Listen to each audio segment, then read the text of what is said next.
राम राम शेतकरी मित्रांनो.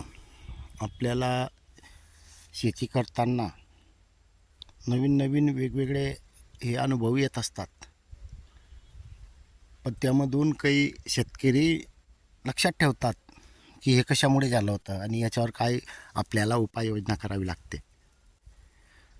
सर्वच शेतकरी करतील असं नाही आहे, त्यामधून काही अभ्यासपूर्ण असतात, ते शेतकरी हे अनुभव घेत असतात.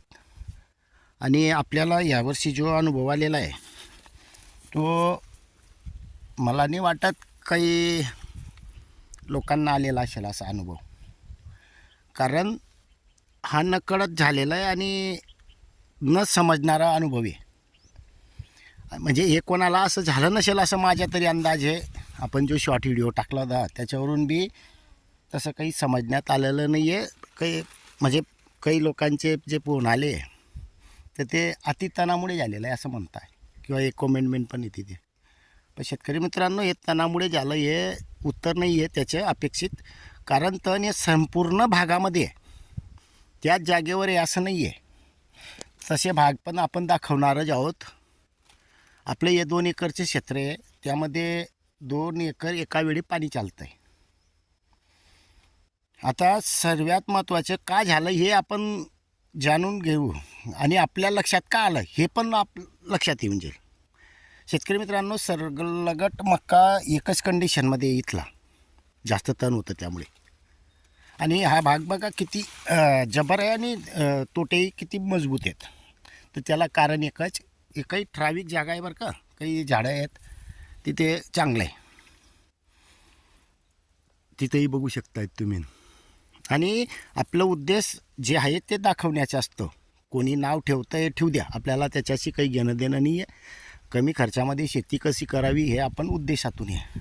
आता इथला मुद्दा बघा, तण पण तिथे मजबूत आहे, पण नेमकं काय झालेलं आहे, पिकाला जे आपण पाणी देणार होतो तिकडच्याही भागाला आणि इकडच्याही भागाला ते एकसारखं दिलं गेलं. आणि इथे जे सुरुवातीला जे पाऊस पडून गेलेला होता लागवड झाल्यानंतर, तर त्यामुळे पूर्ण तणाट उगलं गेलं.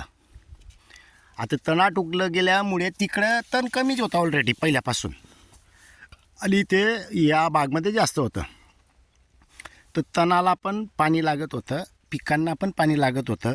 इथे जास्त प्रमाणात तण असल्यामुळे पिकालाही अपूर्ण पाणी भेटलं आणि त्यांनाही पाणी अपूर्ण भेटलं. तर त्यामुळे हा जो प्रकार झालेला आहे हा नेमका तो आहे. आणि बघू शकता तुम्ही, जिथं जास्त पाणी आहे तिथे बघा या कंडिशनमध्ये तण पण आहे.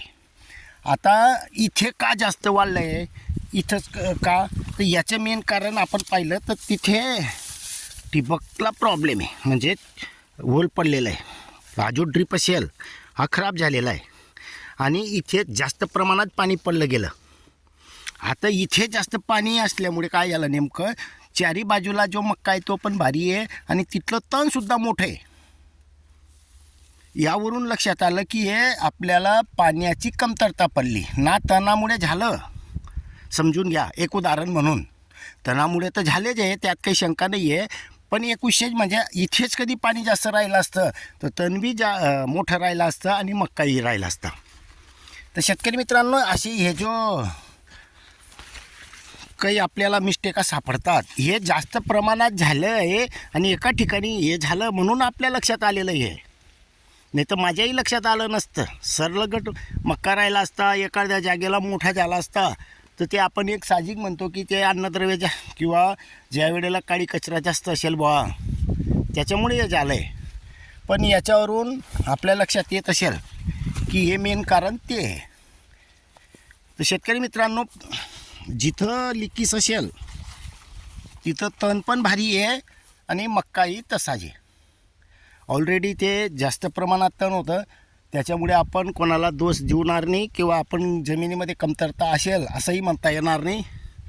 हे मेन तणामुळे जास्त प्रमाणात उगल्यामुळे झालेलं आहे. हे बघा इथंही तेच प्रॉब्लेम आहे. आणि आता जे आपण जिकडे तणच कमी प्रमाणात उगलेलं होतं तिथला कधी मक्का बघितला तर एक समान आहे, इथं तो प्रॉब्लेम नाही आहे.